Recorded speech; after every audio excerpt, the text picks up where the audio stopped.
I'm delighted to introduce our final speaker this afternoon. Is Burke Robinson's sort of a legend on the Stanford campus. He's been somewhat of a cornerstone of the academic community here. I think he brought a wealth of real-world experience as a consultant back to academia and has developed and taught, I think, one of the most prolific classes that is taught at the undergraduate level, and it's called the Art and Science of Decision Making. And we're very, very fortunate that he's going to share some of his, great thoughts and thought leadership, because he's advised many organizations and significant corporate entities, investors, and a lot of us around. How can we be more thoughtful as we approach decisions and look at it and make decisions with a degree of confidence? I'd also say he's been a huge supporter of Stanford athletics and athletes, and served as a mentor to many of them as they are looking for guidance around, their academic journey, their athletic journey, and professional journey. So with that, I'm going to show a short video, and then Burke is going to step up. And just a second, before we start the video, John Lynch is, currently the head of football operations and GM of the 49ers, and he had hoped to be here this afternoon to both participate in this session. As you're probably aware, the 49ers started their training camp on Wednesday, and so he's somewhat preoccupied. Though I met with him on Monday, he asked if he could, share some of his thoughts about the work that the 49ers have done with Burke and how it influenced and impacted a lot of the success that the 49ers have enjoyed. So I think we've got a video we can start now. Hey everybody, this is John Lynch, President of Football Operations and General Manager of the San Francisco 49ers. I want to first of all take this time to congratulate you on being a Campbell Trophy nominee. I've had the opportunity to come and speak on a panel at this event that you guys are at, and was thoroughly impressed and know the story of who Bill Campbell was and what a leader he was. So congratulations first and foremost. Now you're here, and that's a great honor, but I think they're doing something really cool, and it's something near and dear to my heart, and it's a long story that I'll try to make short.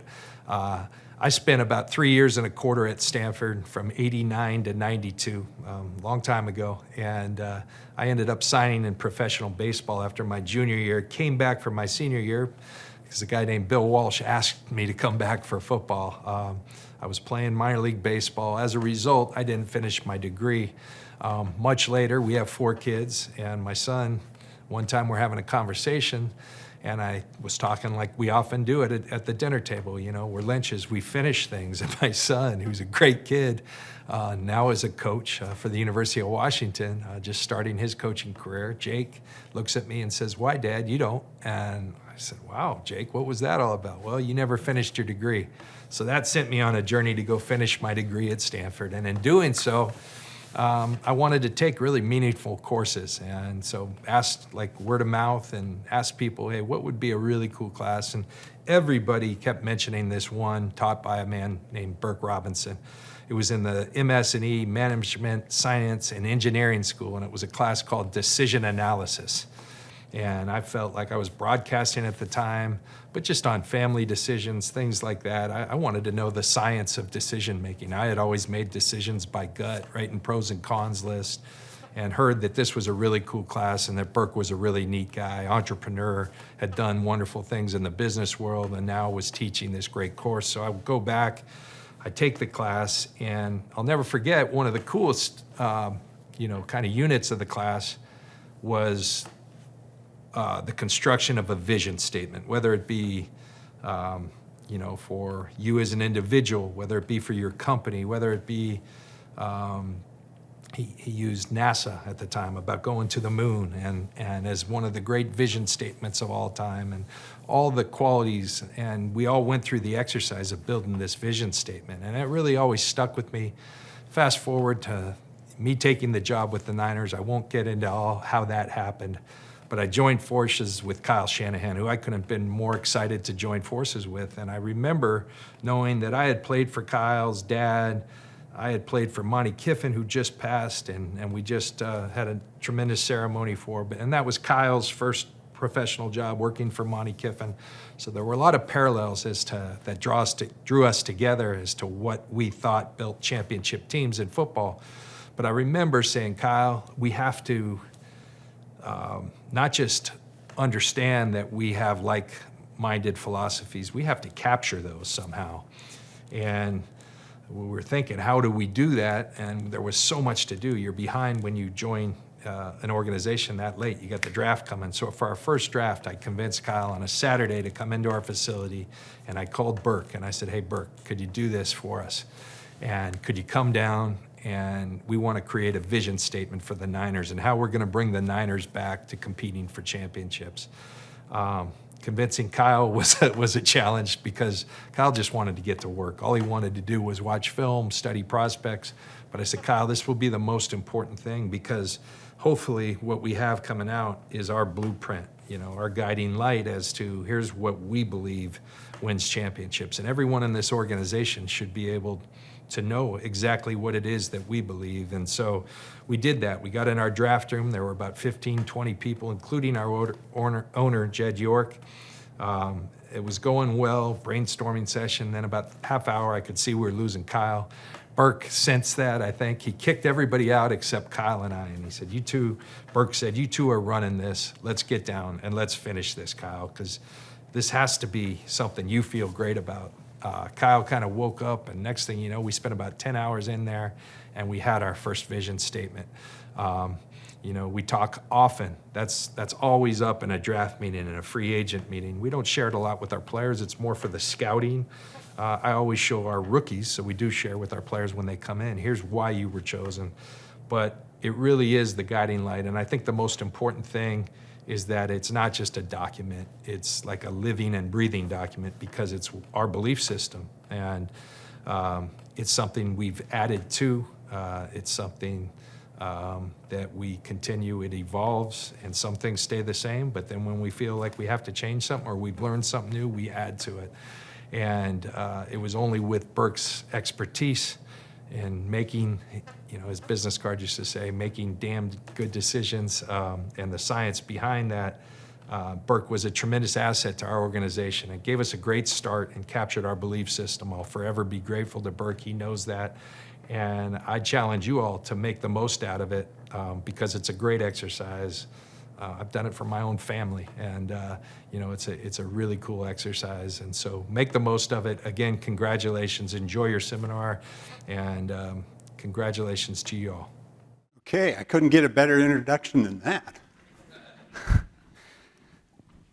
The title of this talk is Making Damn Good Decisions. Now, damn is not profanity. It's an acronym. Decision, analysis, methods, and norms. Okay, so don't go telling people that I was using profanity in the lecture. This is based on a course that I've taught at Stanford for the last 25 years. Keep improving it every year. I don't publish anything or write anything, but I continually improve my lecture materials. And I'm going to give you today the capstone lecture, the lecture I give at the end of each course that summarizes the highlights.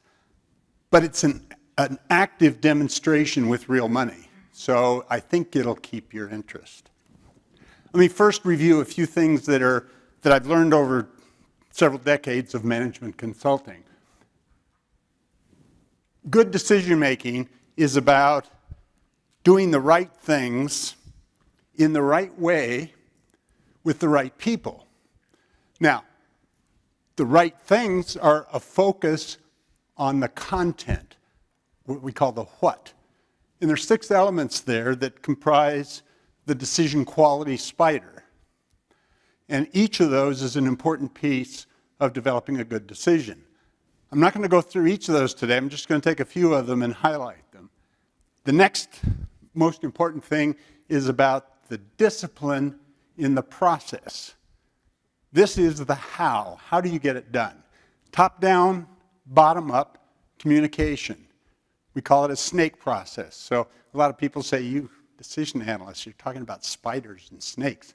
But it's a way to remember that you have to go top down, bottom up. And the last piece is the people. If you don't get the right people on the bus, Jim Collins, Jack Welch, and others have said, you can't do anything. You have to first get the right people on the bus with the passion. And then you can work on your vision, then you can work on your strategy, then you can work on your culture. Now, our raw, untuned gut feel, our intuition, is very, very biased, and we should not use that for making important decisions. Maybe to get away from saber-toothed tigers, okay. But otherwise, be cautious about intuition. It can lead you astray. A lot of us think we have good gut feel, but you're forgetting all the times your gut was wrong. It's like gamblers. They only tell you about their winnings. They never tell you about their losses. Same thing with intuition. Your intuition may seem like it's infallible, but as soon as you begin believing that, you're going to start having problems. So I recommend a deliberate process, no more than what's needed, but no less. Now, decisions are controllable by you. They are choices, as we heard this morning.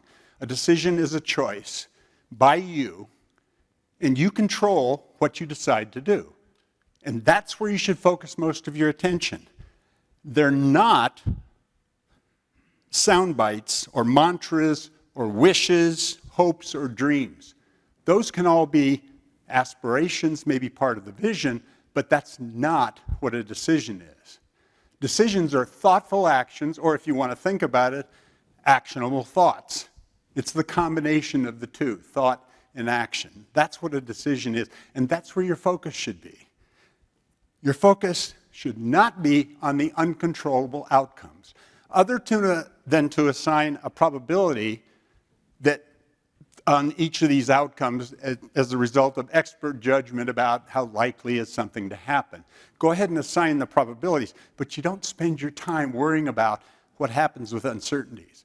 You don't wake up every day and look at your stock portfolio and say, oh, it went up, and the next day, oh, it went down. Trying to live your life by worrying about uncertainties is going to waste your time. Focus all of your available time on making the decisions, and then the outcomes, the consequences will be what they will be. Decisions are a commitment to irrevocably allocate, invest, some scarce resource. And that can be money, it can be your time, it can be technology, IP. A lot of things can be considered resources. You're investing all of those. When you make a decision to invest resources irrevocably, meaning you can't get it back, that's a decision. Here's a rule of thumb that I've used with clients in my consulting business over several decades. 1% of what you're investing should be what you spend to make sure you're making a quality decision. So that's like $400 for a $40,000 automobile. Or if you're buying what is this $2 million house, you want to spend $20,000. And we typically do that. You pay that for real estate brokers. You pay that for inspections. So if you spend 1% of what you're going to invest to make sure you're making a quality decision, then you're on the right track. And I use this in consulting. If they got a $200 million project, I say, well, if you just pay us $2 million, we'll help make sure you make a good, quality decision. So it works pretty well to get fees for your management consulting as well. All right, 4-box matrix. Consultants love these. If you make a bad decision, you can actually have a good outcome. You can drive drunk and you can get home safely. But if you're measuring your decision quality by the outcomes, you would say, oh, well, that was a good decision, just because I got home safely. That's not true. You made a bad decision.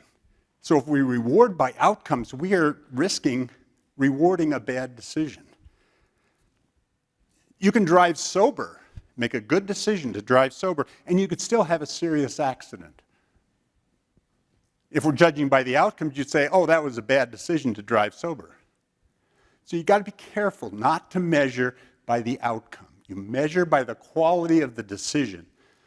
What's the quality of the decision? Well, it depends on all 6 of those elements in the spider diagram. The alternatives, the information, the preferences, the frame, the reasoning, the commitment. Those are all part of what a quality decision is. But it changes the culture of most organizations to start measuring the quality of the decisions and not the quality of the outcomes, because almost every compensation system is based on measuring the outcomes. So I encourage you to go back to wherever you work and say, shouldn't we be rewarding the decisions and not the outcomes? Now, empirical evidence suggests that if you have a series of bad outcomes, over and over and over with bad outcomes, maybe there's something wrong with your decision process. You ought to at least look at your decision process, because maybe you're making a bunch of bad decisions. Likewise, if you continually use good decision process and make high-quality decisions, there is evidence to show that you will get a higher probability of good outcomes. Not guaranteed, not 100%, but your probability will increase of good outcomes if you consistently use good decision process. Now, as I said, the reward systems are set up to reward outcomes. And what does that do for risk? Well, it means you're not able to take the risks that you and the organization can reasonably take. If you want to reward risk-taking that's appropriate for the company, you have to allow them to make good decisions and then not punish them for a bad outcome. So I've had some years in the oil and gas industry, and if you punished everybody who got a dry hole, you'd be punishing them 6 out of 7 times. And that's just not going to build the organization to be successful in finding those rare 1 in 7 chances of a really great oil or gas field. So you want to reward the decisions and not punish the outcomes. If you punish the outcomes, you're going to get risk-averse behavior. Nobody will take a risk. They don't want to get their hands slapped, so you'll get very low risk-taking. And of course, you won't maximize the resources available. Longer-term rewards, as you see in some of the tech companies that take $1 in salary and then everything in stock ownership, the longer-term rewards for the higher executives make a lot of sense. Shorter-term rewards can be more short-term based on outcomes, but the more people move up in the organization, the more you want to start rewarding them with equity instead of the financial rewards, because that will encourage longer-term focus. Okay, enough of the introduction stuff. We got 3 main things: choices, consequences, preferences. Those are the 3 main drivers. You control the choices. You also control your preferences, what you choose to maximize, what you want. You don't control the consequences. All right? Now, I want to demonstrate this today with a live demonstration. And what we need first is to identify a choice. I'm going to try and give you a situation that has what you can do, and then by implication, what you can't do. The consequences, what we know, and more importantly, what we don't know. And then the preferences, what we want, and by implication, what we don't want. But the most important thing is it has to be real. So to make it real, I've got a standard uncertainty generator. It's a quarter. We can toss the quarter, and there's a probability you'll call it correctly. All right? So that's the situation. And let's say if you call it incorrectly, you get nothing. If you call correctly, you get $60. Who wants this deal? Oh, come on. Every hand should have gone up immediately. How often do you see deals like this? This is an incredible opportunity. I don't think you're going to see too many like this, so if you ever see them, yeah, I want that. What's missing for making this real? Well, that's the consequence, 0 or 60. The risk. Maybe an investment required to get into this deal? Oh, first I should say, what is the probability of calling it correctly? Anybody? 50%? Anybody think it's different than 50%? 5149 diacomas? Yeah, there's some evidence that if you particularly put the head up and flip it, it's going to be more likely to be heads. But it's basically 50-50. In round numbers, it's 50-50. Unless, you know something about coins that the rest of us don't know. All right, so if we say that it's a 50-50 chance, that's like I know everything and I know nothing. I know everything because I really think it's very close to 50-50. But if you're from Mars and you don't know anything about coins, what probability do you assign? 50-50. You don't know. Could be the heads, could be tails. How do I know?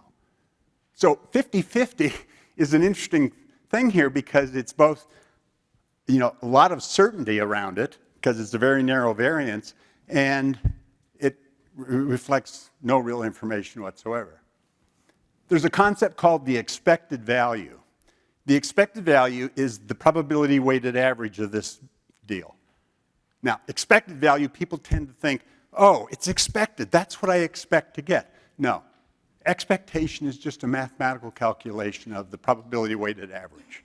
So don't keep assuming it's what we're going to get.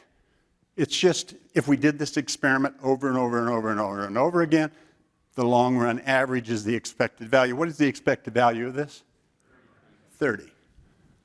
All right? Now, that's a good deal as it is. What if I said you had to invest $20 to get this deal? What is the expected value of this overall opportunity? It's 10. Subtract the 20 from the 30, the overall expected value is 10. Still positive. Anybody interested? Anybody? Yeah, okay. Got a few hands going up. Not the whole room this time, but there's some people that would seriously entertain that. Okay, so if all the uncertainties were like coins, this would be the deal. But the real world doesn't have uncertainties like coins. The real world has uncertainties like this thumbtack. This thumbtack can land pin up or pin down. Two possibilities, just like a coin. So it's a lot like a coin.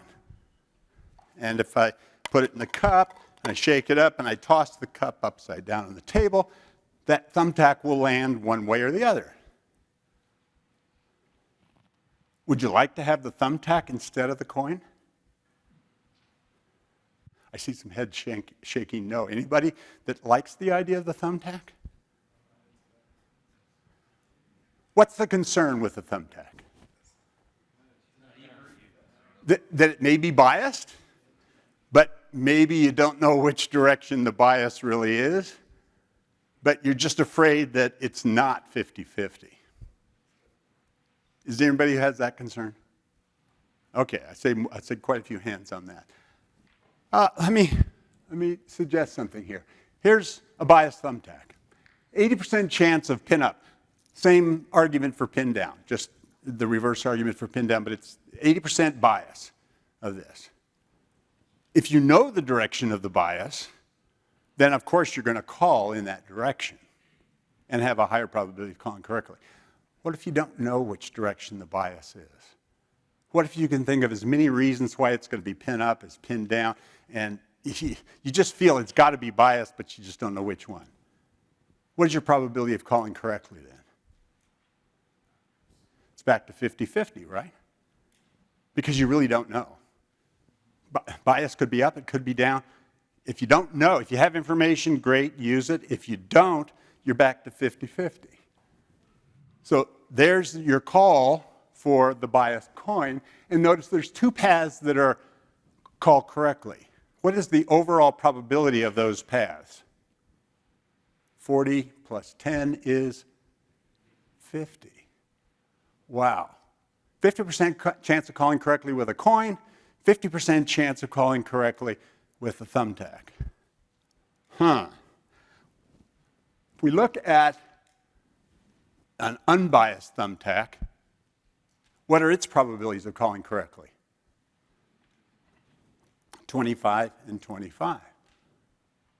So that's 50% chance with a fair thumbtack and a 50% chance with a biased thumbtack. Now, let me argue that the thumbtack is a better deal for you. Think of this. What is the worst that you can do with the coin? Probability, worst probability, 50-50, right? What's the best you can do with the coin? 50-50, 51-49, close enough to 50-50. So a coin is pretty narrow in its variance and doesn't give you a lot of upside opportunity. What's the worst you can do with the thumbtack? Well, if you know nothing, it's still 50-50, right? You don't know whether it's biased or not. You know, I know nothing, 50-50. So the worst you can do on both is the same. What's the best you can do with the thumbtack? Well, what if you ran experiments and you found out that the direction of the bias? You could increase your probability of calling correctly. You could get it up quite high, depending on what the evidence was showing. Now, maybe you'll learn nothing and it's still 50-50. But having the thumbtack gives you the opportunity for increased value later in time if you should get experimental evidence that indicates a bias direction. So I maintain that the thumbtack is actually the better deal.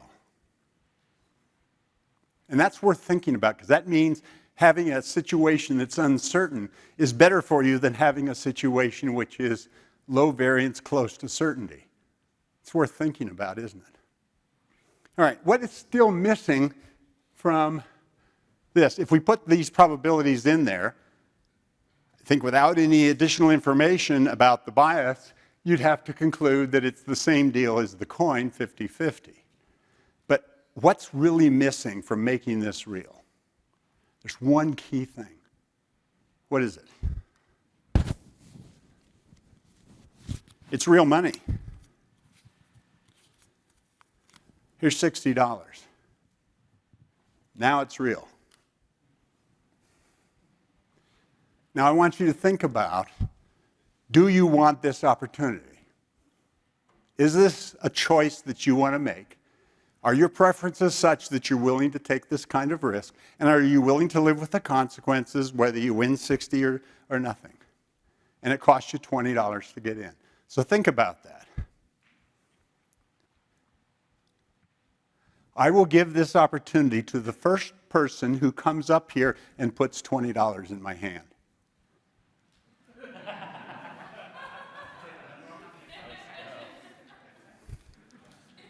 Come up on stage. You're now a guest on stage. What do we call this? You got to speak a little louder. My hearing's bad. Investment. Risk capital. A decision. An irrevocable allocation of some scarce resource. What else do we call this? Sunk cost. You're not going to see that 20 ever again. The rest of you, I'm sorry, you missed out on this opportunity. You did not come up to here quickly enough to take advantage of this opportunity. Robert has this opportunity. It is his alone to decide what to do next. Where is he standing? Well, he's right there at that orange circle. He's already made the investment, so that's behind him. Whether he paid $2 or $200 is irrelevant. It shouldn't matter to you what you paid for this, because that's gone. There's no way to get that back. You're sitting there with a deal worth $30 to you. If you believe do you believe 50-50 probability for the thumbtack? Okay, so he believes 50-50 probability for the thumbtack. So this deal has a value of $30 to him. He would sell it to somebody if they paid him 35, maybe. You know, he's willing to sell this to somebody else, but his value, his expected probability weighted average value is 30. Okay, now he's chosen the thumbtack, so, and he said his probability of calling correctly is 50%. My probability of calling the thumbtack correctly is also 50%. I've done this demonstration a lot of times, and I believe the probability of the way the thumbtack lands is 50%. So I'm going to toss this thumbtack, but I don't want you to call it yet. I'm just going to toss it. Oh, it's making a lot of noise. What's it going to do when it hits the table? Okay. What is your probability? Don't give me the call. What is your probability of calling that correctly? 50%. It hasn't changed. The classical statisticians in the audience go crazy at this point and say, no, the event has happened. The probability is 1 or 0. No, it's not, because probability is a state of information. It's what's up here in his head. The only information he has up here in his head is 50-50. Maybe he can get some additional information and raise his probability.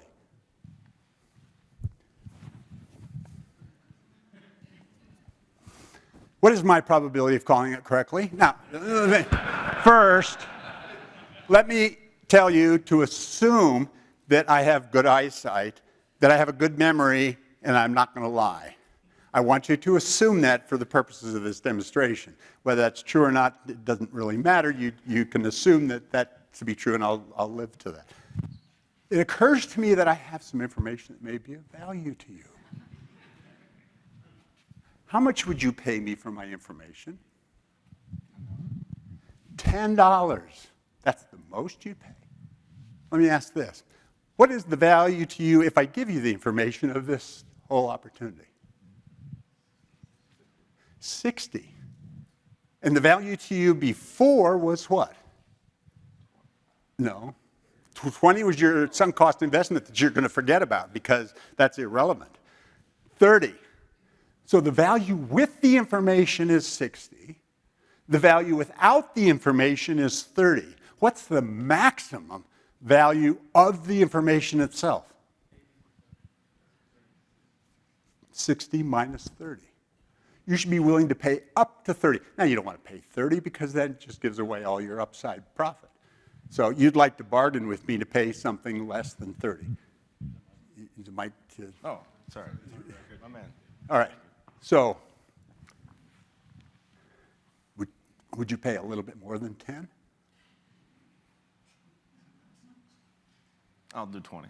20. All right. So I've actually got him to increase that by pointing out the cost. Now, you don't want to go all the way up to the perfect information because the truth is that there is no information anywhere in the world that is perfect. All information is imperfect, meaning it's not 100%. Nothing is 100%, not even death and taxes. Okay? So there is no such thing as perfect information. It is an upper bound. You wouldn't pay 35 or 40 because that's way beyond the value of the perfect information. But what we have in the real world is imperfect information. I have another thumbtack from the same box and cut from the same stack. I can toss this tack and let you see that result and give you 3 free tosses. Now, before you answer, think about whether 3 tosses is enough information to try and base your decision. No. Probably not. What would you like? You'd like maybe 10 or 100 or 1,000? You know, the more tosses, the better, right? For imperfect information, because that continues to refine the variance. But for right now, what would you pay for 1 toss of this? Just 1 toss for the first toss of the tack. $10. $10. So he's to pay. What would you pay for the next toss? More or less? I'd pay less. I'd pay 5. Yeah, and so you're going to go down with each toss because you're not going to keep paying and paying and paying. You might even try and start at just $1 if you can get away with it. Okay, but as I said, I'm going to give you 3 free tosses with the caveat that that may bias your call here, but the option is available for you. Do you want 3 free tosses or not? Sure. All right, he's going for the 3 free tosses. So the video can zoom in on this after we toss this, and you can see what the result is. It's pinned down. Okay, that's toss 1. Toss 2. Pin up. Dilemma, tiebreaker, number 3. Here we go. Toss 3. Pin down.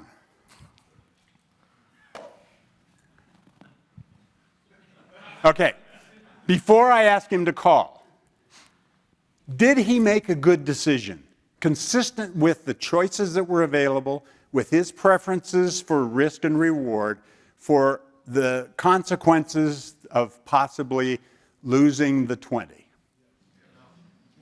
For him, not for you, but for him. Did he make a good decision? Do you feel you made a good decision? I believe I did, yes. All right.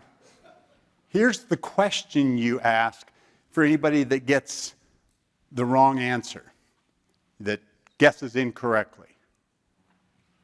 If you guess incorrectly, would you do this whole thing again? Yes. All right. There is your best question to ask to see whether the decision maker feels he made a good decision. If he would do the same thing again, then he feels he made a good decision. That's a really powerful question to ask somebody if they have a failure. But we don't know he's got a failure yet.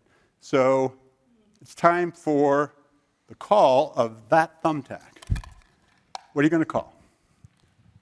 I'm going to go thumbtack down. All right. He's calling down the camera. Hold on, whoa. Can I consult with my...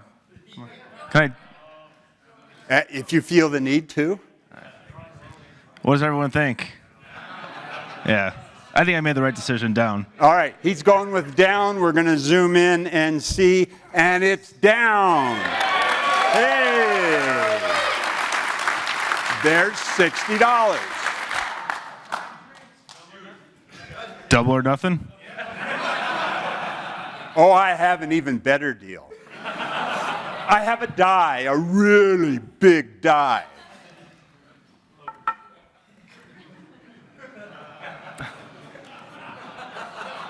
This die comes with another deal for you. You can roll the die once, and if you get a 1, you get nothing.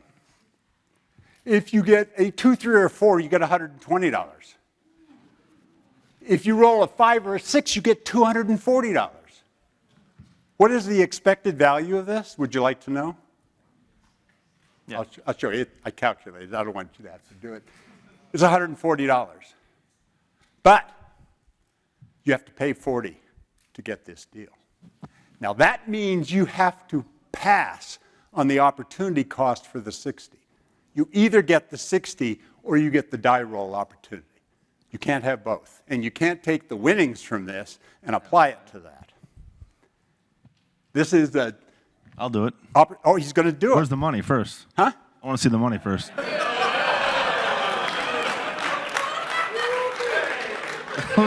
Those are signals.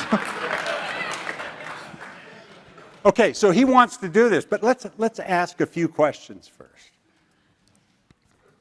How about a venture capitalist partner? They call these vulture capitalists for a reason. What is the deal here if the venture capitalist says, you invest nothing? We get 2/3 of the outcome because we're investing twice what you did. You invested 20, we're investing 40, so we get 2/3 of the outcome, you get 1/3. Is this a good deal for you? Let's take a look. 46.7 is the expected value, and you pay nothing for this. But you had 60 before. So is the venture capitalist an attractive opportunity for you? Yes, because I still benefit. No. I mean, you get 46.7, but you passed on 60. Oh, gotcha. Okay. Would you rather go back and take the Yeah, 60 than yes. take, all right, so tell the vulture capitalists to take a hike, okay? How about the common thing that we all do? 50-50 partners. Everybody likes 50-50, right? All right. Now, 50-50 says you invested 20, you invest another 10, so you're in for 30, I'll put in 30, and we'll split the winnings. Sounds pretty good, right? Let's look at the expected value. 70 minus 10 is 60. Now I've got to push, but that die roll comes with a lot of risk. That 60 down there is for sure. Which would you prefer in that case? 60 for sure, or 60 with some risk? I'd go 60 with the risk. Huh? I like to gamble. Oh, okay. We're going to see this later tonight. He has fun in gambling. And I guarantee you, the rest of you who lose on your gambling tonight, you're going to say it was the most fun you've ever had. You're not going to even think about how much you lost. All right, so that could be attractive. Let me show you the ideal venture partner. The ideal partner for you, that's somebody who recognizes you had an opportunity cost of 60, and they're going to pay the full 40 to get in. You get 60% of the winnings, they take 40%. That's the best deal you'll ever get. That expected value is 84, and you invest nothing. So you've got 84 with some uncertainty against 60 for sure. You interested in a partner like that? I doubt there'll be people in the audience that'll be quite that generous. They may want you to split it 50-50, but they'll still pay the full 40. But we can see if you're interested, or you can say, no, I'll just do it myself. Yeah, let's do it. And see if there's an interest, or you want to do it yourself. No, see with interest. All right. People want to make an offer for a partnership to him. We may need the microphones if there's somebody that wants to offer something. Right here in the middle. Raise your hand so he can see you with the microphone. What is it? Oh, I thought you wanted an opportunity. Oh, okay, there's one right there. What is the partnership deal you'll offer, Robert? I'll offer what you just described. 50-50. 50-50, but you'll pay the full 40. Yes. Okay. You want that partner? Yeah. Okay, come on up.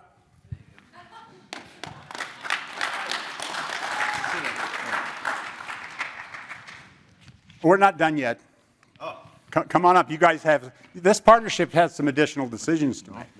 I'm not going to collect the money until we reach the end of this. There's the distribution, the probability distribution on the outcomes. You can see what happens if you go alone, you got the biggest upside and the biggest downside. If you have partnerships, they get better and better as you move into this ideal partner. Clearly, the vulture capitalist is the worst. So that's the distribution, but you've already made the decision that you're going to do the 50-50 split, so that's a different one. What other ways do we have to reduce risk? Insurance, right? That's the best way to solve your risk problems. If you invest $20 more than the 40, so it's an additional investment for a total of 60, I'll give you $60 instead of 0 for that rolling of a 1. Let's look at the expected value. We've increased the value by 10 because it's 1/6 of 60. And then you're paying 20, which gives you a value of 90 for this, as opposed to the 60. But you have to pay, even if you don't need the insurance, you're paying the insurance premium in advance. So it's 20 for the insurance. Does that sound like something that might be interesting? You have to discuss this as a partnership, perhaps. What do you think, yeah? So you get 20 for the insurance. Yes. You haven't changed the probabilities. You've just reduced the 0 to a 60. So yes. So that's 20 for insurance. Yeah. All right, so it sounds attractive, but I've got another deal for you. What's another way to handle risk? Diversification, right? Here's diversification. You roll this die twice, once, get half the payout on each roll. What's that going to do? Well, that's going to reduce the probability of the really big outcome from 1/3 to 1/9. And it's going to reduce the probability of the really bad outcome to a little less than 3%, where it used to be 16%. But what it's doing, what diversification does, is it pulls everything toward the middle. When you diversify a stock portfolio, you're going closer to the average return. The more you diversify, the more your return is going to be narrowly bounded by the average. The expected value of this is 140, the same as doing it by yourself. And you have to pay 10 for diversification, not as expensive as insurance. And you got the same deal, 90, on the expected probability weighted average as opposed to the 60. So you're balancing the risk in a similar way in terms of the final outcome, but it's doing something different. It's getting 2 rolls instead of 1. Is this attractive? And are you reducing your upside? Well, your probability is lower. The 240 is still there, but it's only a 1/9 chance, about 11% chance instead of a 33%. So yes, I've reduced that, but you get a lot more stuff in the middle. Mm-hmm. You're getting outcomes you didn't have before, a couple of 120s and a 180 that were not there. You want to manage risk? Okay. Who wants to manage risk? So yeah, we're going to. All right. We're going to diversify. I have the ultimate package for you. It's called the risk aversion package. It gives you both insurance and diversification. But you got to pay 20 for the insurance. You have to pay 10 for the diversification, so you owe a total of 70 to get in. But look at what you do. You get 60, 30 plus 30 is 60 with a 3% chance. 97% chance you'll have a positive outcome. That 60 represents a loss of $10 because you paid 70, so that's a minus 10. But everything else is positive. So a 97% chance of something positive, 3% chance of losing 10. But you've got a lower probability of the 240, but you got a whole bunch of stuff in the middle. Now 150, 180, 120, a whole bunch of stuff in the middle. So you've bunched your returns into that middle range, and you're giving up a little bit of the upside. What do you think? You still want to manage risk? Yeah. He still wants to go that route, yeah. Okay, you want to do this now. You've agreed to pay the 40. How are you going to split the other 30? You have to make a decision. 20, no. I'll pay. You throw 5 in, and then I pay the difference? Deal. 'Cause then it's even then, right? But let's hear your discussion. Why? So Go ahead. Have your discussion on the mic so they can hear what you're saying. they say never sell past the close. Deal. All right. How are you splitting it? You pay 40. Okay. Take it in, and then what's the difference? 30. 30? I already paid 20. So Oh, where did that come from? Well, Some it first some started. cost. Some cost. You forget about some No, cost. I didn't forget about $20. Oh, no. Oh, boy, if I haven't gotten anything across, you never think about sunk cost after you've invested it. It's gone. right. You're looking Then at... I'll pay the 30, you pay the 40. all right. That's all that's There, left. there we go. All right. Now I need the payoffs. No, you pay 35. I'll pay 35. That way it's even.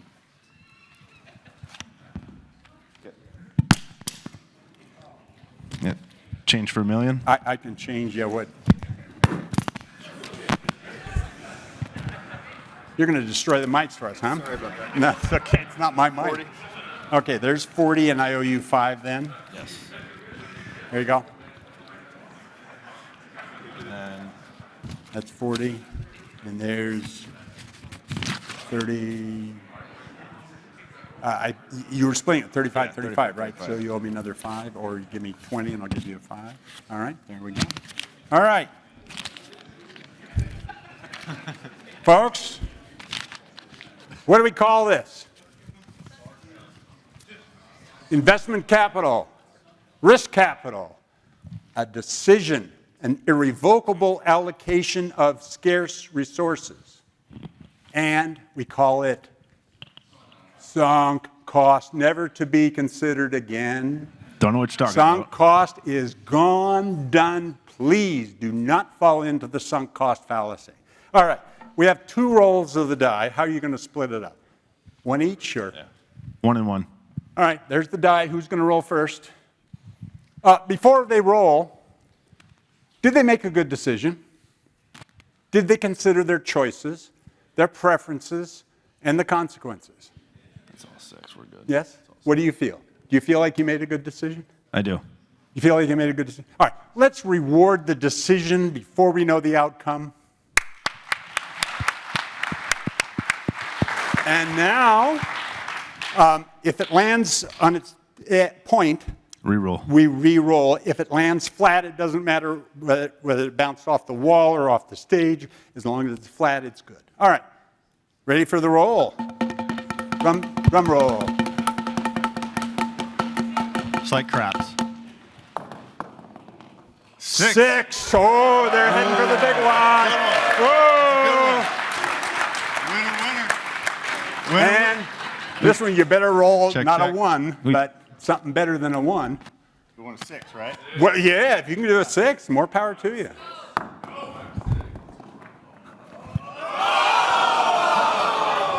Oh, you picked a bad partner. He's the only one that has money. All right. A 1 and a 6 gets you $150. Each. No, you split that. All right. 1, 2, 3, 4, 5, 6, 7. Okay, well, we'll do this.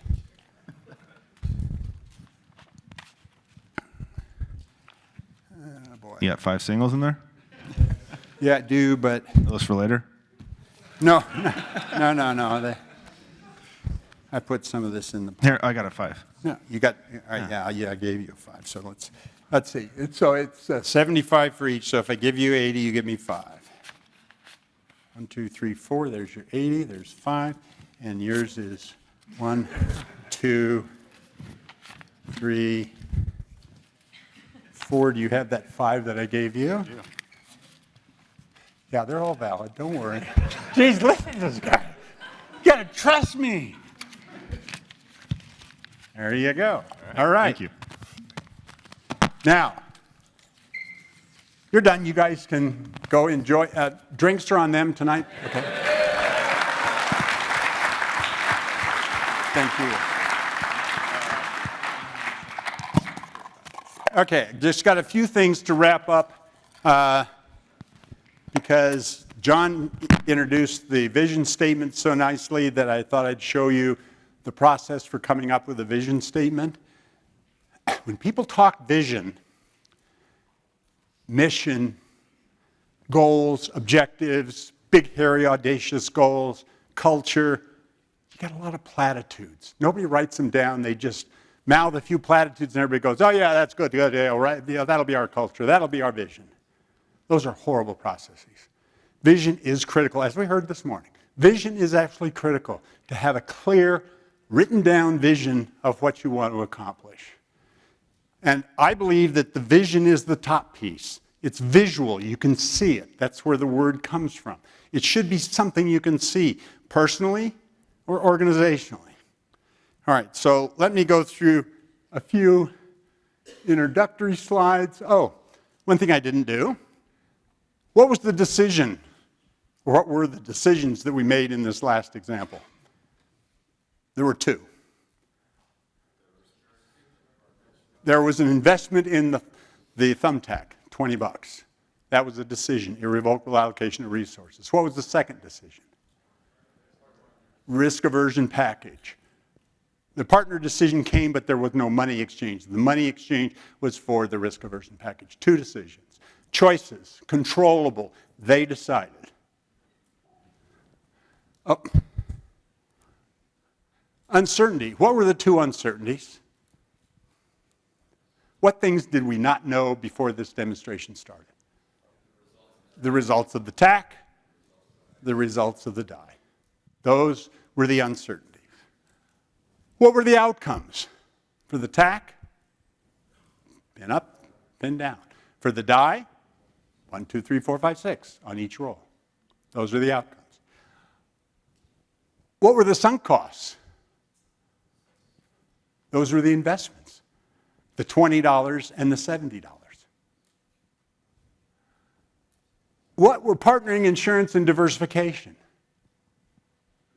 What did they do? They reduced the risk. Those were risk reduction measures. Combined together, they give you the ultimate in risk reduction. You don't always want to do everything. Sometimes insurance is enough.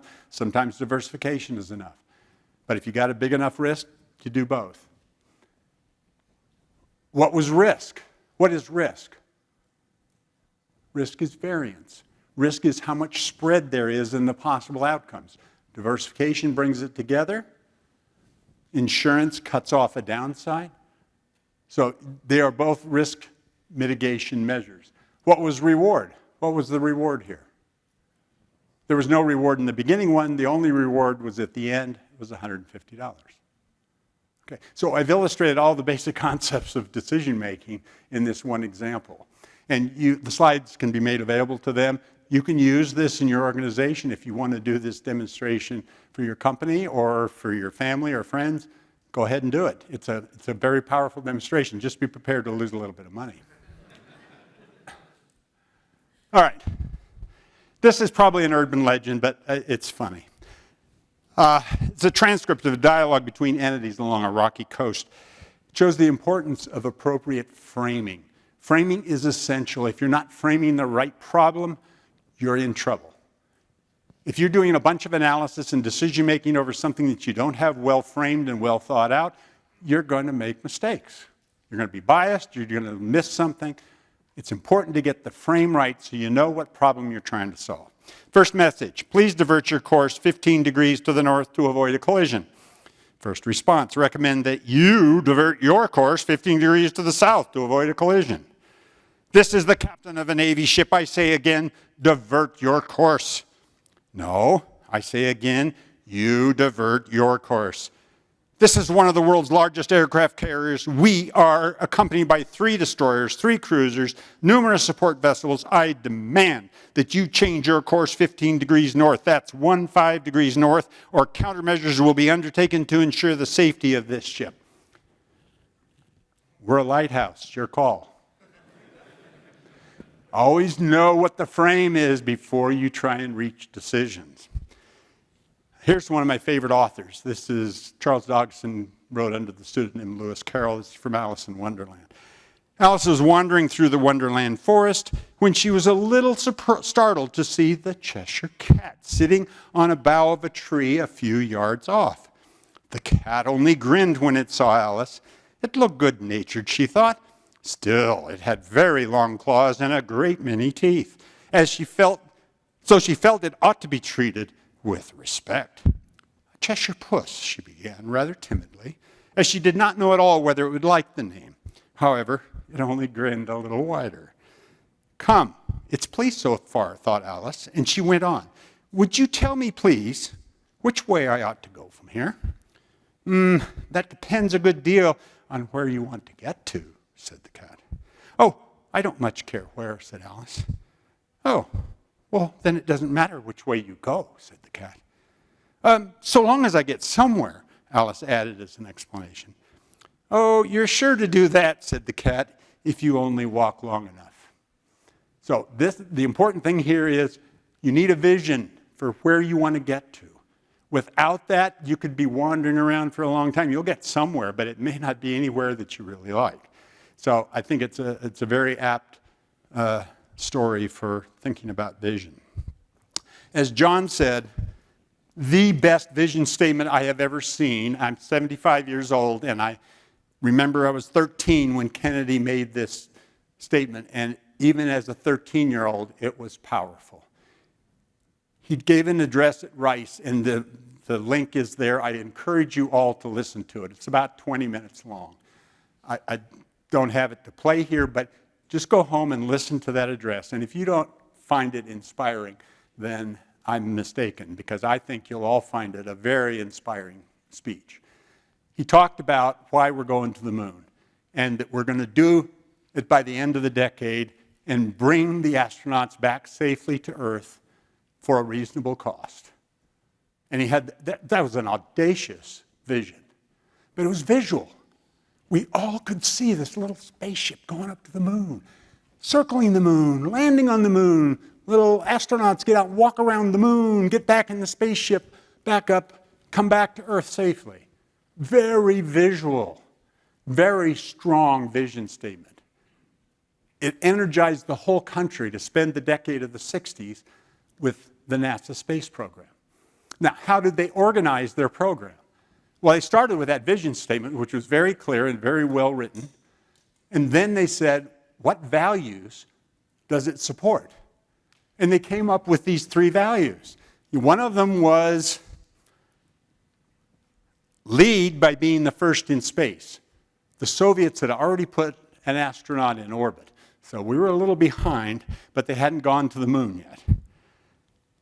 Another value was be safe and cost effective. No point in having a bunch of astronauts killed at a high cost to do this because that might look really bad. And the last one was to add to science and technology. That's where GPS came from. At first, everybody was like, GPS, really? What would you use that for? Not a question anymore today. We use GPS all the time. All right, those are the values, the supporting values for that vision. And it's important to have supporting values for your vision. If it's personal, they're personal values. If it's organizational, they're organizational values.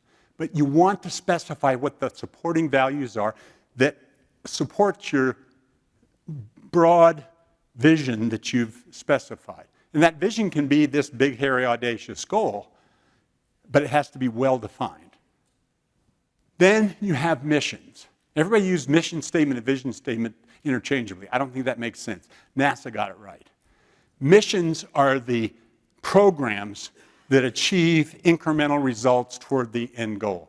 So in NASA, the first mission was Mercury. Mercury was a single astronaut. We have a picture of John Glenn here going up in a Mercury capsule. They orbit the Earth a couple times and come back down. The next mission was Gemini, 2 astronauts. Here we have Aldrin and Lovell going up, and they do docking with the LEM and orbiting the Earth, walking in space, doing all the things that you need to get practice at doing in case there's a problem. That was Gemini. Then came Apollo. Apollo was 3. Here we have Buzz Aldrin again. He seems to get in all of these.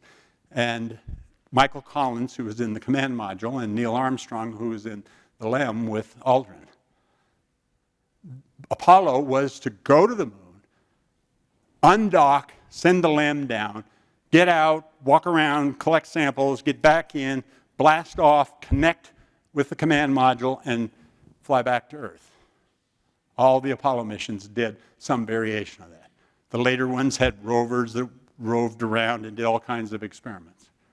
So the missions were the way to step by step accomplish specific pieces of the vision.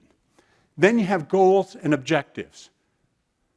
The goals are what, if they're satisfied, your mission is done. As soon as you've checked all the boxes for the goals, the mission is done. And that was true for each mission. The objectives are more like the task and schedule. It's the things you had to do day to day, month to month, year to year to get something to happen. So it's the construction of the LEM, the testing, all the different programs that they had, the fuel, the computer programs. Apollo 11 came back to Earth safely because they used pencil and paper, because they wanted to verify that they were on the right trajectory for coming back. And sure enough, they nailed it with just pencil and paper. But that whole room of computers in those days, in the 60s, it's all in your cell phone right now today. Your cell phone could do everything that that room full of computers in Command Central in Houston could do. So we've got much more powerful tools today. All right, so vision, values, mission, goals, objectives. It gets bushier and bushier as you come down. If you do that with your personal vision and your corporate vision, I guarantee you're going to have something that you can work with. And you can begin to develop a strategy for how do I get from where I am today to where I want to be. And I have my students in the class do a project called a personal decision analysis tutorial. All quarter long, they apply all the tools and techniques that we're teaching them to do a personal decision. And these are Stanford students that are going to be graduating in a year or two, and they have to decide what job to take, where to live, what to do, and whether to go back to school, or all kinds of decisions. Gap year.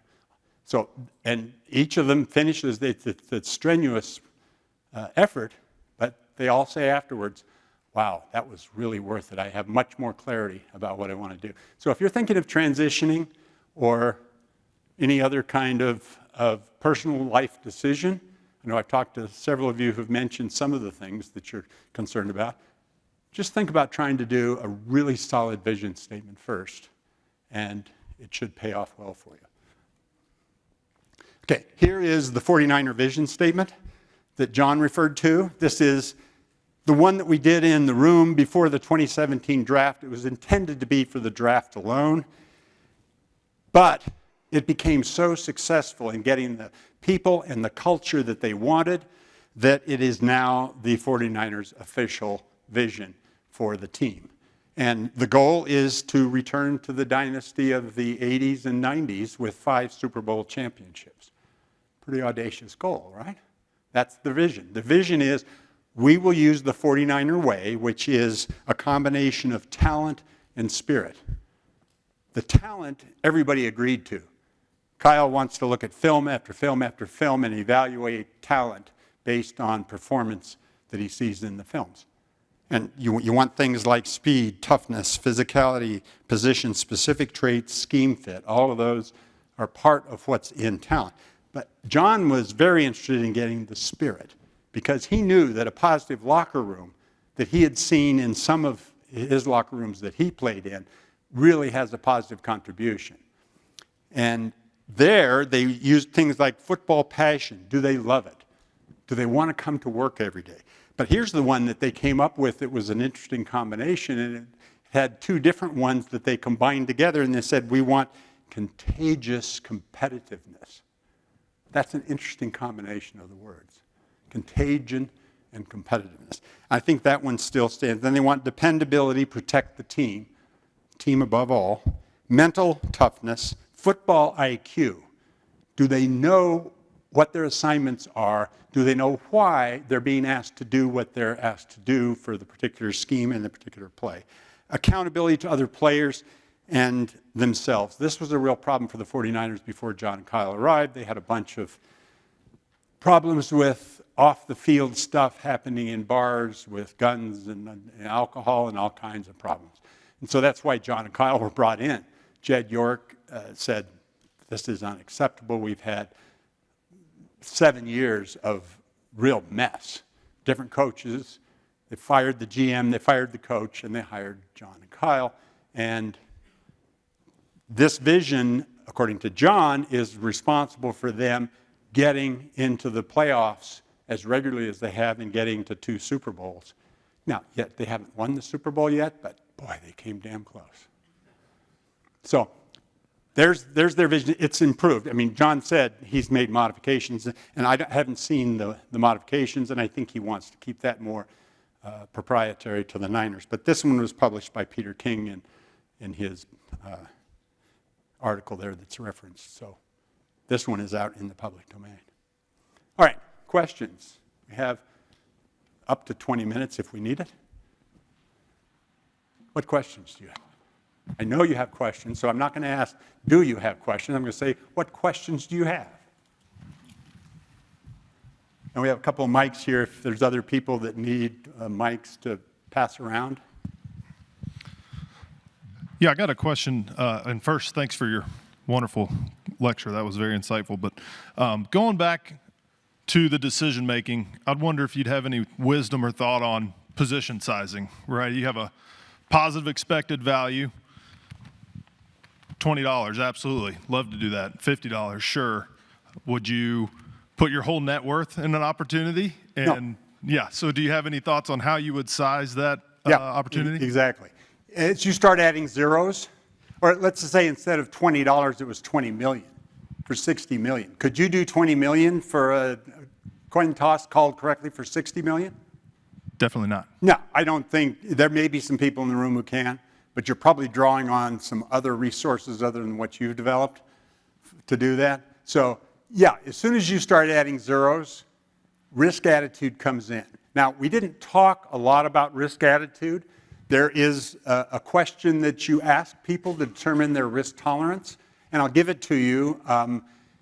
It's in some of the literature on decision analysis too. It's the most you would invest on 3-to-1 odds on doubling or losing that investment. Now, notice that it's not the most you're willing to lose. Everybody says risk tolerance is the most I'm willing to lose.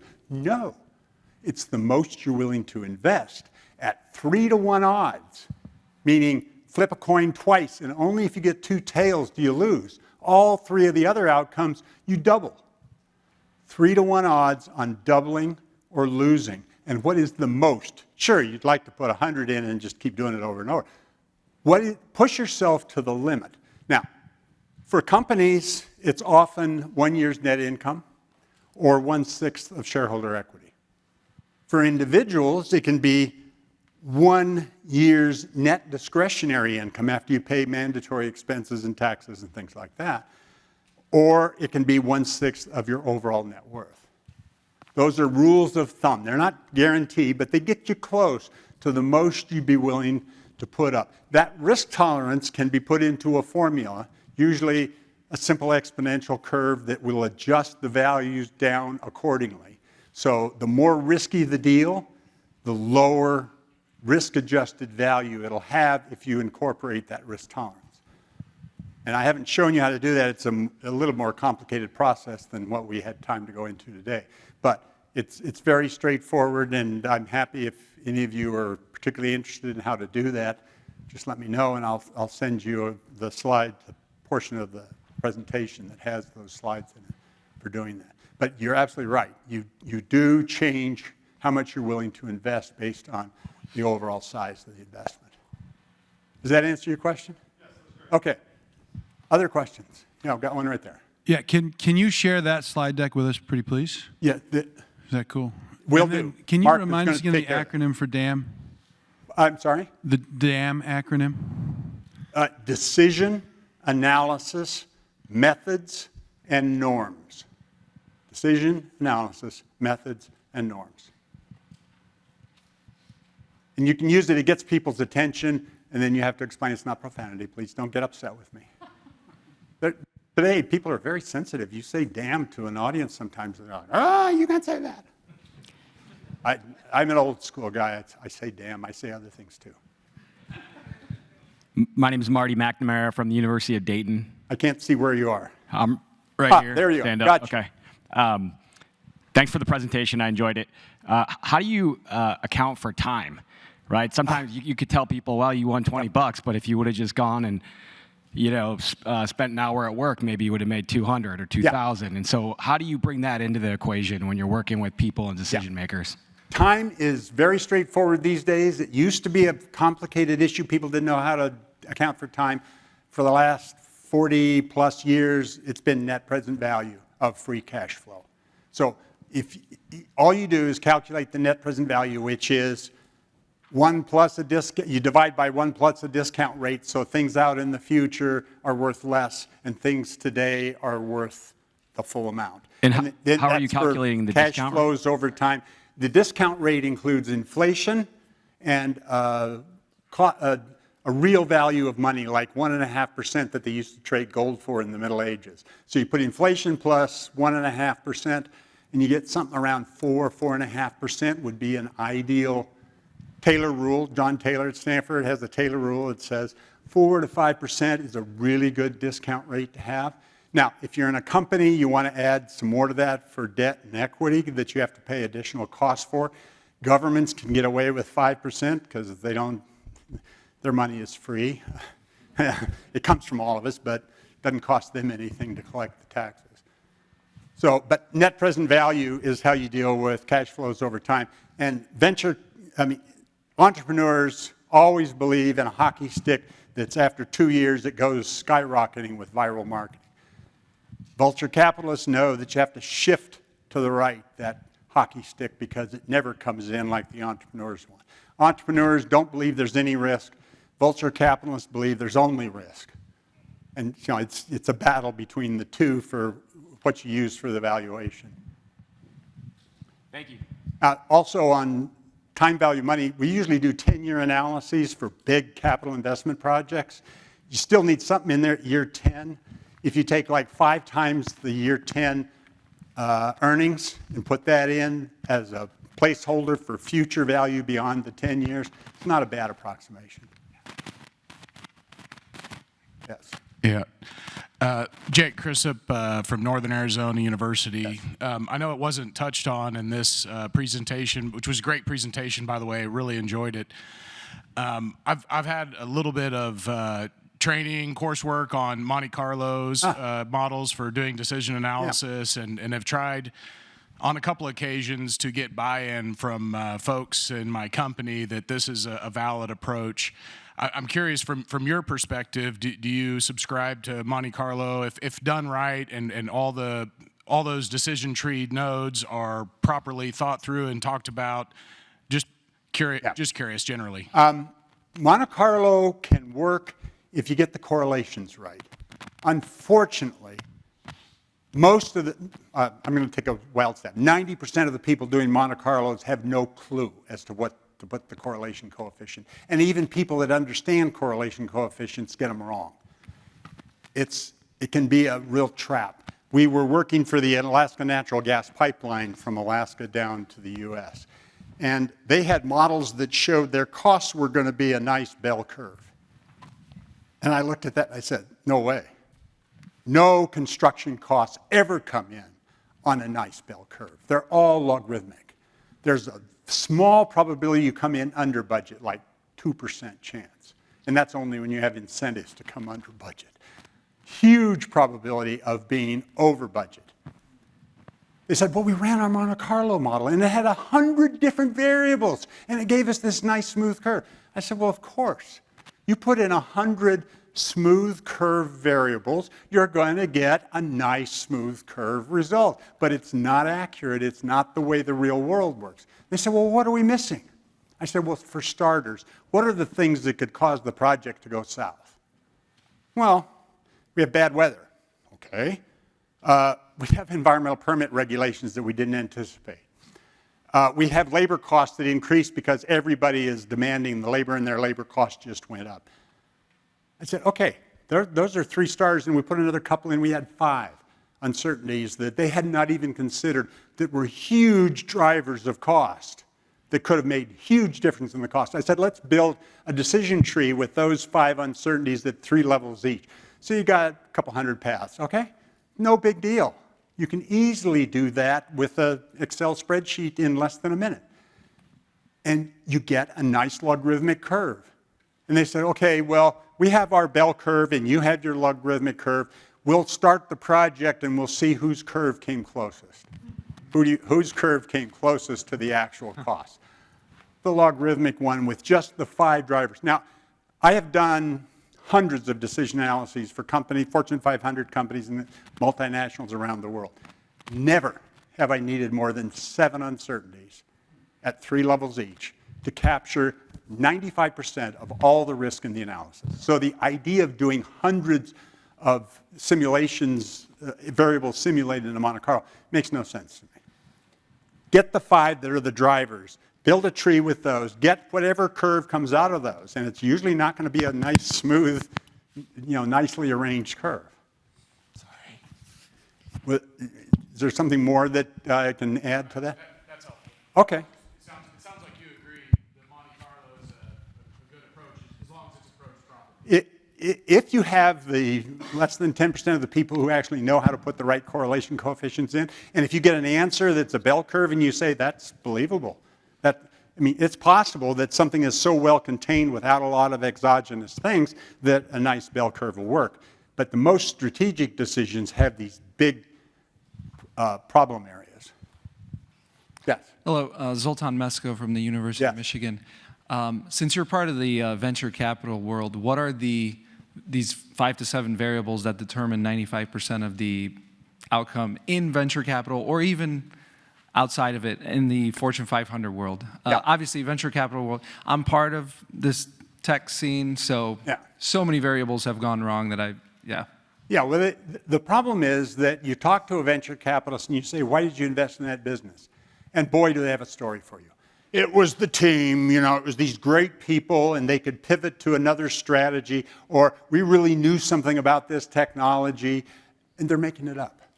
The truth is they have no clue as to which of their 10 investments that they invest in are going to win. It's dart throwing 101. One of those is going to be a big hit. Can they tell you in advance who it is? No way. No one has any clue as to which one it is. They'll all guess wrong, probably.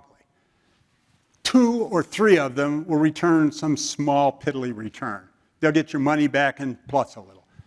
6 of them are going to go bust. Can you tell me which 6 are going to go bust? No. So all of the charade that they play with trying to build up why they invested and why their business acumen is so great, it's baloney. There is one venture capitalist out there who knows what he's doing. It's Clint Corver at Ulu Ventures. He uses a decision analysis model that he built in Excel. And it has a whole bunch of variables, and he just sits down with anybody that wants his money, and he says, okay, tell me your cost, tell me your market size, tell me your market share, tell me, the history of how that's going to evolve, what the valuation is going to be in 5 years, and then I'll evaluate whether I want to invest. And he has a really good track record. He has 90% success and 10% failures because he does the diligence. But the entrepreneurs are like, nobody has ever asked me all that stuff before. And it takes like 4 hours where they have to sit there for 4 hours and give him number after number after number. But he puts it in, and he's got an answer for them right away. So he finds he starts with 30 or so variables, but he finds the 5 plus or minus 2, 3 to 7, that really drive, and it's usually market share, market size, revenue, cost, sometimes capital cost, but more often it's a surprising operating cost. So along with the slides, can we get the spreadsheet? I can show you his slides. His spreadsheet is confidential, but you can build your own spreadsheet from the slide. Okay, we've got about 8 minutes left. If there's other questions, sure. I'm an entrepreneur and a tech entrepreneur. I know nothing about technology, but surround myself with people that do. Early on when we started the company, we tried to bring on investors. I did a horrible job, worst pitches ever, and therefore we retained 100% of the company. Huh. And we figured it out, like how to make money, how to get payroll, make payroll. I look at this area of the country and I think, how is VC as big as they are, and why isn't there more entrepreneurs, whether it's tech or not, doing it on their own? Yes, yeah, I think I've known entrepreneurs who keep 100%. The problem that I've seen is, and the venture capitalists know this, that if you don't get some kind of viral growth, you're just going to have a linear growth, and you're going to plateau at some point as somebody else reverse engineers and figures out what you're doing, or a new technology comes along, or AI gets thrown in and you never even anticipated that it was going to have an effect. Things can happen. The ideal for you is not to always maintain 100%, because you're not going to get people that want to work there, because you're not going to pay a lot in salary unless you give them some equity pieces. Yeah, I should say outside investment. You do equity for the insiders? Absolutely, yeah. Absolutely. Well then you're in good shape as long as you can keep that going. Most entrepreneurs that go to VCs, why do they go? They don't have any They're money. running out of money. Their burn rate is so high that they're going to be out of business in a month or two. Do the VCs know this? Oh yeah. They know exactly what's happening. And so they take advantage of the opportunity to reduce the valuation and increase the ownership so they can get 51% and start telling you what to do. Right. If you don't want to be told what to do, you got to maintain That's why I started a business. 51% or more. But you want to be sure that you have the capability to grow as fast as you need to. Notice that Google is having trouble supporting their AI investment because it's so damned expensive that their stock got hit because they're investing a whole bunch of money in AI that they think is the next big thing. but it's a big investment. You just got to be careful that your business doesn't get hit by some big cost or some competitor who reverse engineers and finds a way to do it for half your cost. Then you're in real trouble.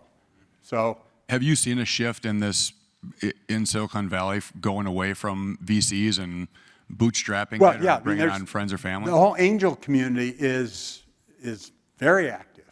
And there's a lot of people that don't want, I mean, if you're an investor and you go to a VC and you're going to invest in that VC and you're going to create a fund and you're an LP for that, your returns are like 6%. That's it. The VC gets 20% carry and a 2% management fee every year. Sweet deal for them. And occasionally, 1 in 10 chance they get a huge carry from that 20%. So they're doing okay. Those LPs, no. I'm co-managing a troubled venture capital firm that the CEO got in trouble with the SEC and got criminal charges. So we're trying to deliver to the LPs as much value as we can from the investments that he made. And, you know, it's a struggle to get those returns back. But there are some of the people who are LPs that are angel investors themselves. And they've got things working very well. When you can be a smaller player and pick and choose your investments based on what you feel comfortable investing in, you can get some pretty good support from angels. And there's a lot of them out there now. There didn't used to be as many, but there's a bunch these days. I appreciate it. Thank you. I got a mic over here on your left. Got it. Alex Prella, North Central, fellow management consultant, or at least at one point. My question is from sort of the consulting side, and just interested to hear your experience in this. Sounds like you're very heavily focused on helping people make the decision. I'm interested to hear about examples, what happened after that decision. Yeah. So can you talk us through, a decision that you were heavily involved in that had maybe some of the worst consequences? Yeah. Clients don't believe that one consulting firm can do everything. That kind of like, sure, we can boil the ocean. We can do whatever you want. And there's big name consulting firms that go out and promise all of that. We can do strategy, we can do implementation, we can do organizational redesign, blah, blah, blah, blah, blah, blah. We made a living coming in after they made a mess of a company. And we said, we're just going to focus on the strategic decisions. We're going to give you the very best strategic decisions consistent with your preferences and your business and everything else. We're going to give you an honest assessment, and we're going to turn it over to you. And it's up to you to deliver the results. We tried taking a share of the results, but then they always complain, well, that wasn't because of you, that was because of us. So we decided to stay out of the implementation business.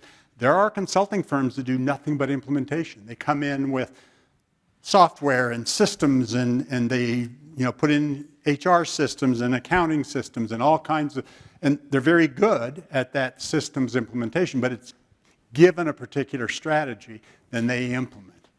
I've been involved with implementation on privately held companies because they have asked us to continue, and I've done it for 2 different privately held companies. And the problem is, in a family-owned business, the 3rd generation doesn't want anything to do with the business. So implementation becomes really difficult because they just want to cash out. And then how do you keep the business going and bringing in new talent, because until you get rid of the people that want nothing to do with the business. But sometimes that's a death knell for the company because they're planning on the next generation coming in and transferring everything over to them. So we had a failure. It ended up being okay because they reduced their business from 16 different businesses to 3, and they were able to survive. Another one in New Zealand, we had a lot of work with. We were doing some quasi-implementation, meaning we were training them on how to make decisions so they could continue with their own and not have us have to be involved all the time. They could do their own process. They got an idea put in their heads by a big-name consulting firm that said, you need to go public on Wall Street with your stock. They were just traded in New Zealand. We said, don't do that. They went ahead and did it. They no longer exist. So that was a failure. And their strategy was great. They just should have stayed in New Zealand and taken the capital that was available in New Zealand. You go to Wall Street, quarterly earnings, you got to go up by a penny a share every year. The analysts are brutal on naive companies from other countries coming in. It's a brutal game for companies that are publicly traded because you can't let your earnings drop any of you just get hammered. So everything has to be penny per share increase, penny per share increase. So I haven't had a lot of experience with implementation, but it's got some caveats associated with trying to do it. The truth is, if you make better decisions, we believe you're going to have better outcomes. We can't guarantee it. We're not going to be in there telling you, here's how you get the good outcomes. It's just like, make your good decision and then do the best execution you can of it. If you do that repeatedly over time, we believe that you're going to be a successful company. And some of them, Chevron's an example of a company that's used these pretty rigorously in an operational sense. And they've done well. They've made mistakes, but they've done reasonably well in being able to survive. Well,